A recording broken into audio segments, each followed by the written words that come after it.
5분 만에 할 수 있는 오늘의 주요 뉴스 10월 21일 뉴스런치 시작합니다. 나흘 간격으로 2명을 연쇄 살해한 최신종에게 어제 사형 선고가 내려졌습니다. 최신종은 지난 4월 전주에서 아내의 지인을 성폭행한 후 돈을 빼앗고 살해한 뒤 시신을 하천에 유기했습니다. 이후 9일 뒤 부산에서 모바일 채팅 앱을 통해 만난 여성을 살해한 후 밭에 시신을 유기하기도 했죠. 2차례의 살인을 저지른 것입니다. 재판에서의 태도도 가관이었는데요. 검찰이 첫 번째 조사를 받을 때 20년만 받게 해달라고 했습니다 라고 말하자 언성을 높이며 검사를 노려봤다고 합니다. 검찰은 최신종이 단 한 번도 피해자들에게 사과하지 않았음을 언급했고요. 태도가 매우 불량하며 사회에서 격리할 필요성이 있다며 재판부에 사형을 요청했습니다. 이에 대해 최신종은 최후 진술에서 20년을 원한 적 없다. 사형이든 무기징역이든 좋으니 신상정보 공개받는 막아달라. 2명이나 죽인 놈이 어떻게 20년을 받겠냐. 이렇게 항변해도 내가 사이코패스라 생각하고 안 믿는 거 아니냐 라고 말했습니다. 최신종에 대한 선고 공판은 11월 5일에 열립니다.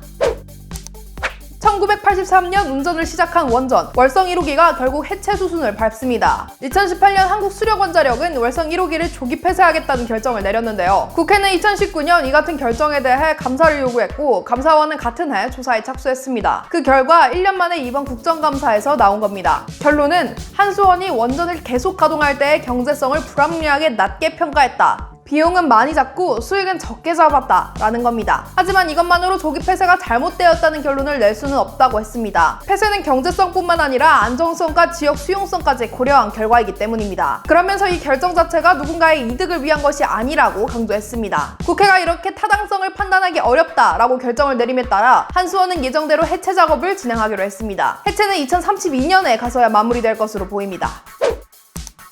독감 백신을 맞은 후 사망한 사람이 3번째로 나오면서 백신에 대한 불안감이 커지고 있습니다. 처음은 14일 독감 백신을 무료 접종한 후 이틀 후 숨진 인천의 한 고등학생이고요. 어제는 전북 고창에서 70대 여성, 대전에서 80대 남성이 백신을 맞은 후 숨진 채 발견되었습니다. 특히 대전의 경우 접종 후 5시간 만에 사망했다고 합니다. 현재 부검을 통해 조사가 진행 중이고요. 국립과학수사연구원은 백신 접종과 사망 사이의 관련성은 적어 보이지만 사인은 아직 불확실하다라는 소견을 내놓았습니다. 어르신들 사이에서나 온라인 맘카페 등에서 독감 백신에 대해 불안감을 토로하는 목소리가 굉장히 높습니다.